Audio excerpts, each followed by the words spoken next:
আসসালামু আলাইকুম এভরিওয়ান। আমরা চলে এসেছি নৌকা দিয়ে ঘুরতে। যেহেতু ওয়েদারটা এত সুন্দর, তো নৌকা দিয়ে ঘোরারই কথা।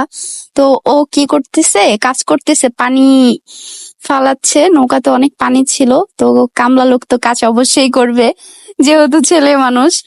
তো যাই হোক, আমরা চলে গেলাম নৌকা দিয়ে ঘুরতে। বিশাল বিল, তো পাশেই অনেক সারি সারি গাছ ছিল, যার মধ্যে ছিল হিজল গাছ। আমি বলতেছিলাম ওই গাছগুলা দেখতে অনেক সুন্দর লাগতেছিল, এখানে কাছে নিয়ে যাও। তো নিয়ে গেল।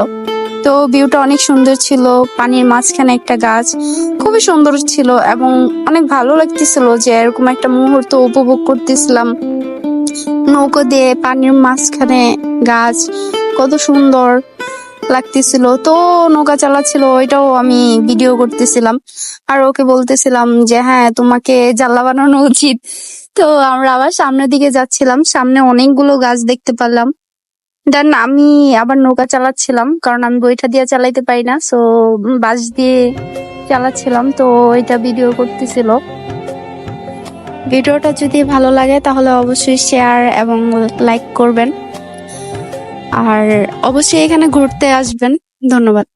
হয় না কপাল গুনে, ও হয় না কপাল